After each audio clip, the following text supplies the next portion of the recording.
Nação Rubro-Negra, fala amigos rubro-negros, fala parceiros rubro-negros, amigos do canal. Galera, acabou o jogo aí, Goiás e Flamengo, né? Empate medíocre aí do Flamengo, né? Já podemos ver aí em que o Flamengo tá focado mesmo, é nas Copas. Não adianta o Braz ir em entrevista lá de canais de YouTubers flamenguistas lá falar que o brasileiro é prioridade do seu. Pô, cara, não vem com essa conversa tentando ludibriar os flamenguistas, não. A gente já sabe que prioridade é porcaria nenhuma de brasileiro. Prioridade de vocês é Copas. Dorival aí, galera. Tipo, eu não tenho nem sei mais o que falar do Dorival. O Dorival, no Campeonato Brasileiro, tá me fazendo muita raiva mesmo. Mudando posições aí de jogadores aí, colocando os caras pra jogar, os caras que não tem brio. Cebolinha, porra, vai se lascar, o cara não joga mais nada, velho. Marinho não joga mais, não adianta contar com esses caras. Contar com esses caras aí é brincadeira. Os caras, quando chega mesmo, não pega pra capar mesmo, os caras vai peida mesmo na farofa mesmo, dá mole mesmo, grandão mesmo, e por aí vai. Também, galera, falar aí desse time do Flamengo em si, né? Esquece Campeonato Brasileiro. Já era, já era. Campeonato Brasileiro já era, ninguém vai ganhar mais porcaria nenhuma. Entrega logo a porcaria da taça pro Palmeiras, né? Porque esse time aí, o Dorival, sempre escala no time do jeito que ele quer. Tem que ser criticado mesmo, Dorival. Não tem conversa fiada, não, né? Tem conversa fiada, não. Fica aí nessa fuleiragem aí de priorizar porcaria, só as Copas, só as Copas. Tá, cara. Agora você tem que passar pelo São Paulo, você tem que passar agora pelo, né, na Libertadores pelo Atlético Paranaense, porque o brasileiro você deixou de mão, cara. O brasileiro você deixou de mão. E eu não vou ficar aqui passando pano pra você, não. Beleza? Já começou a dar uma de PS já, de Paulo Souza, fazendo merda aí, com desculpinha fiada aí, com conversinha fiada. A verdade também, galera, é que os caras não se ajudam, né? Não se ajudam nem o Marinho, nem o Cebolinha. Vitor Hugo aí também, não jogando porcaria nenhuma. E o Gabigol é o grande culpado aí dessa situação também, né?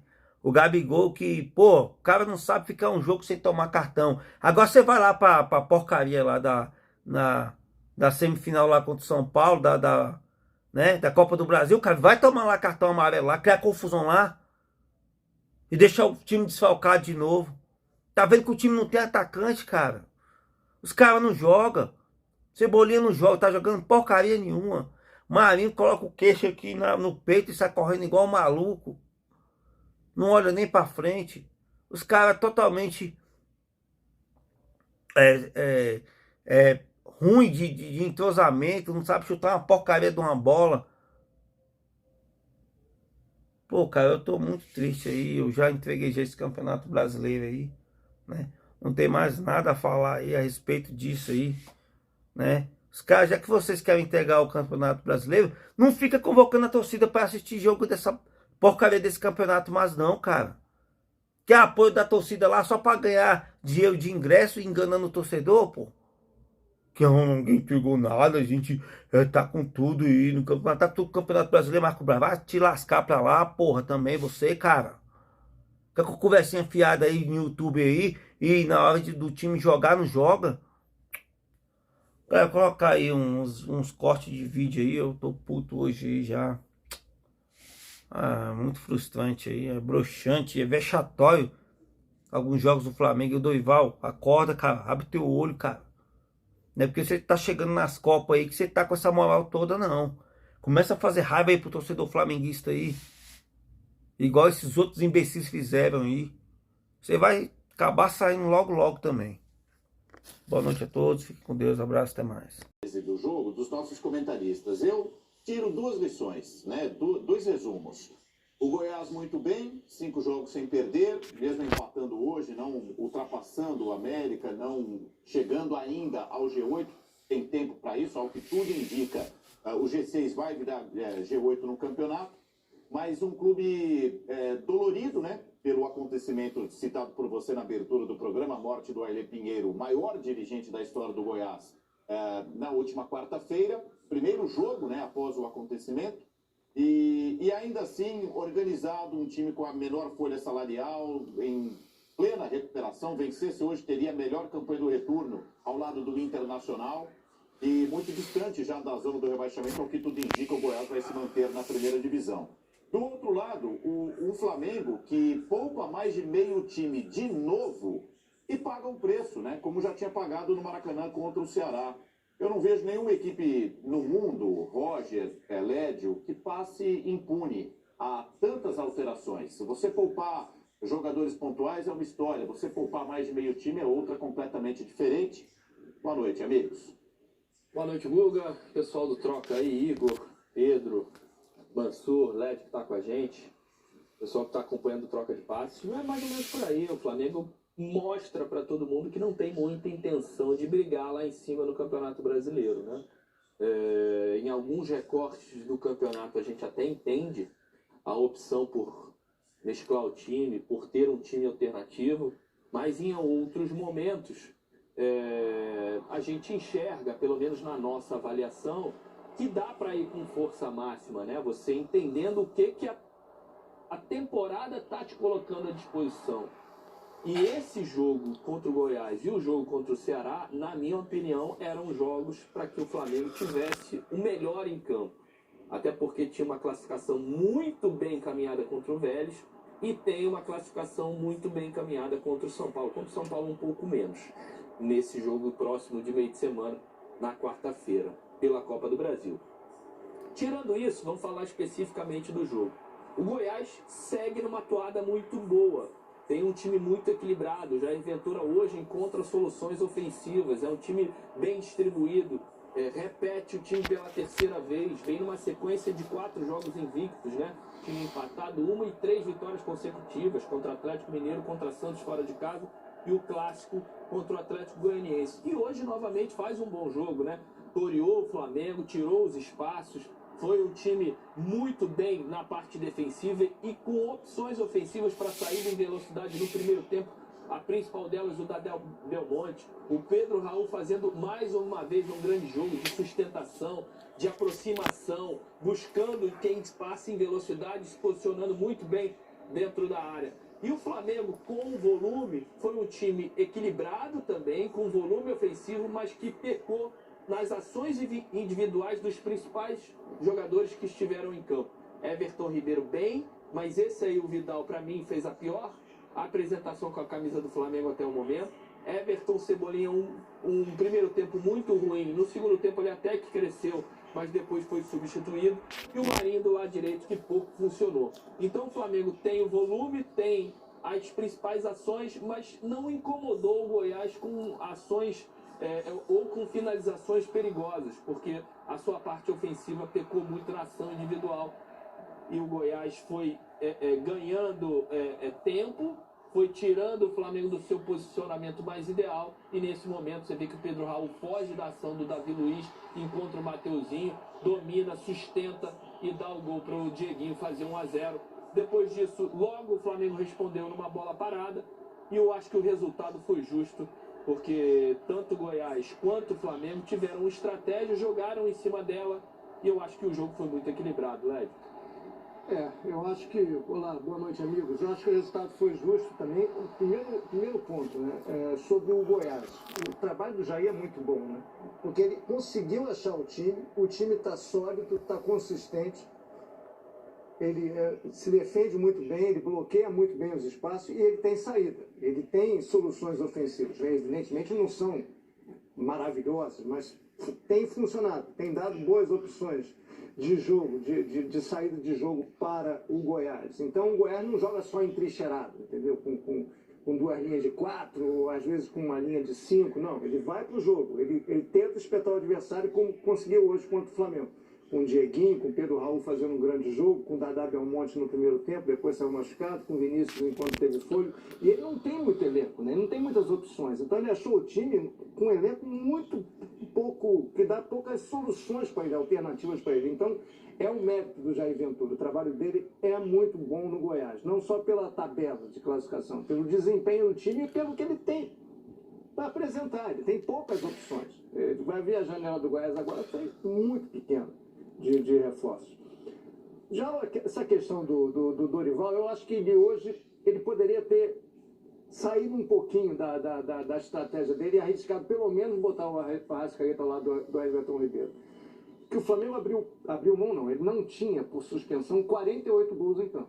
24 do Gabigol, 24 do Pedro. Jogadores que definem o jogo, que definem os jogos, que fazem os gols. Então ele deveria, na minha opinião, pôr em campo pelo menos os jogadores que dão assistência, dão espaço para o gol, dão volume de jogo ao Flamengo. Arrascaeta e Everton Ribeiro. Ele botou o Everton Ribeiro no segundo tempo, tirou o Everton Ribeiro e botou o Arrascaeta. Para azar dele e da estratégia dele, o time B, o time alternativo, os jogadores que ele apostou hoje jogaram muito mal. Everton Ribeiro não, Everton Ribeiro até foi bem.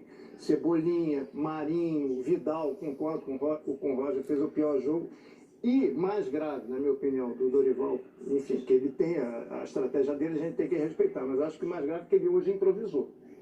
Ele não tinha centroavante, ele tentou uma improvisação Com o Vitor Hugo. com o Vitor Hugo e não funcionou. O menino Perdido, não foi bem, não foi bem. Então, mais uma, na minha opinião, um exemplo para ele ter apostado no que ele tinha de melhor à disposição, que era Everton Ribeiro e Arrascaeta. Ele ficou pela metade, ele está tentando preservar ao máximo os seus melhores jogadores e não conseguiu mais uma vez uma vitória. Foi assim contra o Ceará, a torcida reclamou muito, foi assim hoje contra o Goiás, a torcida vai reclamar de novo. O Goiás tirou ponto do Palmeiras aí na Serrinha. Ganhou do Palmeiras. Ou não, foi empatou. O gol do Rony de tirou Boa ponto do Galo, quando o Galo Ele ainda só brigava perdeu pelo 2 título. jogos para Exatamente. Fluminense e Internacional. Não é fácil ganhar do Goiás na Serrinha, mas o Flamengo poderia ter armas mais poderosas hoje em campo. E Guga, só pra gente. A gente falou um pouquinho do jogo, né? Do que eu achei, do que o Led achou. Mas tem a grande polêmica do jogo, que é a marcação do gol do Flamengo, a validação do gol do Flamengo. Fernanda Colombo, inclusive, vai voltar no programa. Eu queria te ouvir sob o ponto de vista de atleta. Então, O que você achou do lance? durante o jogo, a gente tem a opinião técnica que é soberana, que é a da Fernanda. Num programa de debate no Troca, eu acho que o Igor vai abrir para todo mundo, daqui a pouco a gente vai embora. Eu gostaria de dar minha opinião. Primeiro, para mim, não foi falta. Para mim, gol legal do Flamengo. Porém, tem um ponto que me incomoda muito. Me incomoda muito, porque é um lance de interpretação. E eu entendo que muita gente acha que isso é falta. Que o Léo Pereira desloca em algum momento o Tadeu ali. Para mim não é. Para mim seria gol legal. O que me incomoda é a utilização do VAR. É lance de interpretação. O juiz está dentro do campo, viu o lance, marcou a falta. Interpretação dele. Ele tem que, o lance tem que seguir. A gente perde muito tempo com o VAR participando do jogo. A mesma opinião eu tenho para o jogo de ontem, do Internacional contra o Cuiabá. Foi marcado pênalti no lance do Edenilson em cima do André. E o VAR chama para ver uma possível falta do Valdívia em cima do Edenilson. Que para mim não foi. E entendo quem acha que foi. Eu só acho que o VAR participa demais do jogo. Ele deu na hora. Ele Sim. não validou o gol para contar com a chegada. Exatamente. Ele deu, tanto que eu não gritei o gol. Ele dá a falta na hora. O Igor, amigos, presta atenção na dividida, se a gente puder mostrar de novo. O Roger explicava pra gente fora do microfone. Talvez se o... Começar pelo Everton. O Everton foi valente e guerreiro hoje, porque ele teve uma indisposição grande no hotel e talvez nem entrasse em campo. Mesmo assim, ele suportou 60 minutos. Talvez tivesse que tirá-lo até um pouquinho antes. Mas um jogador desse nível, você quer tê-lo o máximo possível em campo. E o que ele conseguiu suportar foram esses 60 minutos que foram importantes. Mas não havia como deixá-lo juntamente com a Arrasca, porque a condição dele não favorecia muito. Olha, de um modo geral, a entrada de cada um, ela contribui de uma maneira ou de outra, ela melhora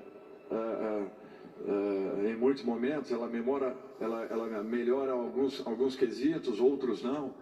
É um fato natural, porque você tem que ter uma adaptação rápida a uma situação que esteja acontecendo. Eu abri do lado o Rodney, porque ele tem essa característica de poder partir para cima, né? De ser importante em jogadas que ele venha com bola dominada, e com isso, fazendo uma dobra juntamente com o Matheus, nós poderíamos estar reforçados, como aconteceu, no sentido defensivo muito bem, e ofensivamente ele poderia ter uma possibilidade em aberto, porque ele tem um 1 para 1 muito agudo, né? Marinho tentou trabalhar pelo lado, vinha com a bola por dentro e nós precisávamos dessa bola um pouquinho mais de fundo. Foi um momento que também entraram o Matheus e o França e deram uma mobilidade um pouco maior à nossa equipe. Eu acho que aí sim foram importantes. E no mais, assim, de um modo geral, a equipe se comportou relativamente bem, não com a criatividade que nós sempre tivemos, porém um jogo que nós temos que entender também que foi um jogo muito difícil, muito complicado de se jogar, as duas linhas adversárias muito próximas, não dando espaço para que tivéssemos criação, e isso aí acabou comprometendo um pouco o nosso rendimento ofensivo. Olha, para mim foi normal. Na minha opinião, ele teria que ter confirmado o gol e depois visto se teria um problema ou não. Tanto é que a nossa reação foi de espanto na hora, com tudo que aconteceu. Mas tranquilo, vamos em frente. Dorival, boa noite. Fred Gomes, GE. Dorival, queria te perguntar assim, em relação ao posicionamento do Vitor Hugo.